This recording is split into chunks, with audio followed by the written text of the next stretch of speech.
Outros fatores de risco ligados à morte súbita são o consumo de tabaco durante a gravidez. O consumo de tabaco durante a gravidez parece ter uma relação causal e não apenas uma relação conjuntural, quer dizer, ligada a outros hábitos de vida maternos, por exemplo, a utilização de drogas, à depressão e à utilização de medicamentos, ou ao estado social, à pertença a grupos sociais desfavorecidos. O tabaco parece ter uma associação causal com a morte súbita. Aliás, é interessante ver o que é que mudou na epidemiologia da morte súbita. Portanto, após a campanha, a morte súbita quase que desapareceu em alguns países. Nos Estados Unidos continua a haver uma distribuição muito grande entre a morte súbita nos bebés de raça negra, onde é superior a 0,5 por mil nados vivos, e os bebés de raça branca, onde atinge valores de entre 0,2 e 0,3. Mas alguns fatores emergiram e atualmente o trabalho mais interessante epidemiológico é de 2008 em inglês, mas envolvendo também a Austrália e Nova Zelândia, e esse trabalho mostra que a morte súbita é agora uma ocorrência de grupos sociais desfavorecidos, de mães pobres, de mães muito jovens, de mães solteiras e de mães que consumiram tabaco durante a gravidez. Outro fator em relação ao qual havia uma polémica sobre se seria um fator de proteção ou, pelo contrário, um fator de risco, é aquilo que se chama o sono partilhado, ou co-sleeping, ou o facto dos bebés dormirem acompanhados, dormirem na cama dos pais ou na cama da mãe. Surgiram também de há 10 anos para cá estudos muito interessantes, neurofisiológicos e antropológicos, sobre as vantagens do sono acompanhado, mas a posição da maior parte das associações, da totalidade das associações, neste momento é considerar que o sono acompanhado é um fator de risco para a morte súbita. Aliás, é um fator que aparece com bastante peso nestes novos trabalhos epidemiológicos do ano passado, 2008. De tal maneira que não é recomendado que nos primeiros meses de vida o bebê durma na cama da mãe, aumentando o risco quando existem outras pessoas na cama da mãe, como por exemplo o pai ou os irmãos. Um fator de risco é dormir em sofá.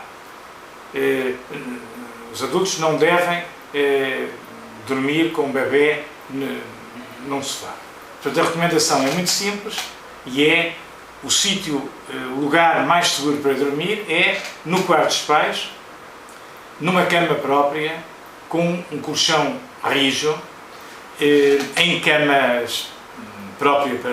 para bebés,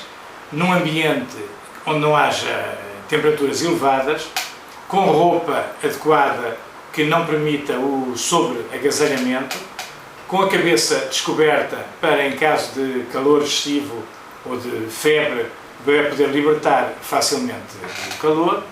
sem objetos perto da cabeça como por exemplo peluches, almofadas, fraldas, os chamados objetos transicionais,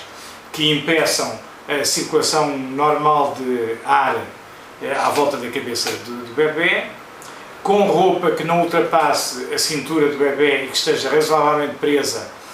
com materiais que não sejam materiais leves como os edredons ou as mantinhas que se possam soltar e vir para cima da cabeça do bebê. Outro fator interessante que suscitou também imensa polémica ultimamente é se a utilização de chupeta, sucção não nutritiva em chupeta, é um fator de risco, um fator pelo contrário, de proteção. A chupeta tinha sido objeto de um discurso que se chama discurso da má chupeta. A chupeta era responsável, primeiro, os defensores do aleitamento materno tinham descoberto uma ligeira relação negativa entre a utilização precoce da chupeta na maternidade e o estabelecimento da lactação, e tinham feito campanha contra a chupeta, e atualmente, infelizmente, temos muitos hospitais, chamados hospitais amigos do aleitamento materno, que têm regras estritas para fomentar o aleitamento materno e que todos eles proscrevem a utilização de chupeta. Depois a chupeta mostrou, em alguns trabalhos, ter uma relação causal relativamente à otite média e relativamente a infecções do tipo diarreias e aquilo que chamam os sapinhos, são infecções ou colonizações de cândida na boca. E de modo geral, em alguns países, a utilização de chupeta estava um pouco ligada à incapacidade de alguns setores de perceberem estas mensagens e, portanto, um uso desprestigiado. Recentemente, uma série de trabalhos, uns um pouco contestados, outros menos, mostraram todos sem exceção, um efeito protetor da chupeta na morte súbita. De tal maneira que passou a haver um discurso positivo em relação à chupeta e, atualmente, muitas associações defendem e passam mesmo a mensagem positiva de que deve ser oferecida a chupeta ao bebê, com a cláusula de, uma vez instalada, sem margem para dúvidas, o sucesso da amamentação, do aleitamento materno, deve ser oferecido para dormir, nas cestas ou no sono noturno, a chupeta durante pelo menos o primeiro ano de vida.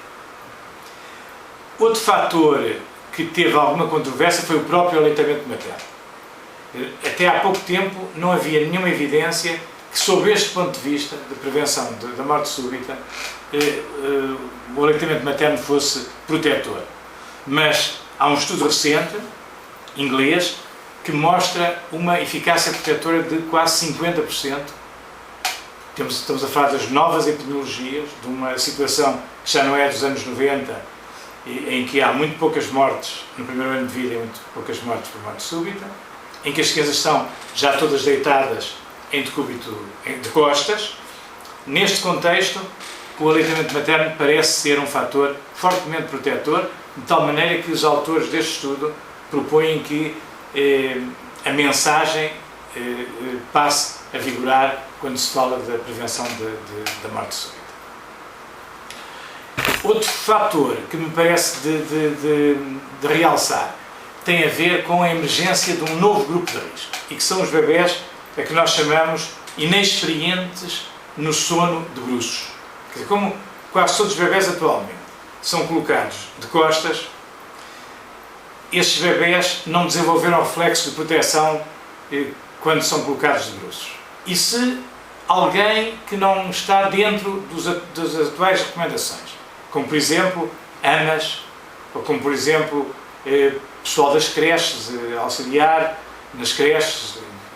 para bebés pequeninos, ou por exemplo os avós, a quem os pais aos 2 meses, 3 meses, numa época crucial, vão deixar o bebê porque querem ir fazer uma atividade juntos e eles não receberam a mensagem e inadvertidamente os deitam de bruços. Esses bebés, chamados desacostumados ao decúbito ventral ou inexperientes no decúbito ventral, têm um risco estimado em 18 vezes superior aos que são deitados de costas para fazerem morte súbita nesse episódio. E por isso esta é uma mensagem educativa importante, dizer, não basta os pais estarem informados, é preciso que os pais informem os avós, os familiares, é preciso que nas creches e infantários passe também a mensagem de que a posição segura para dormir é de costas.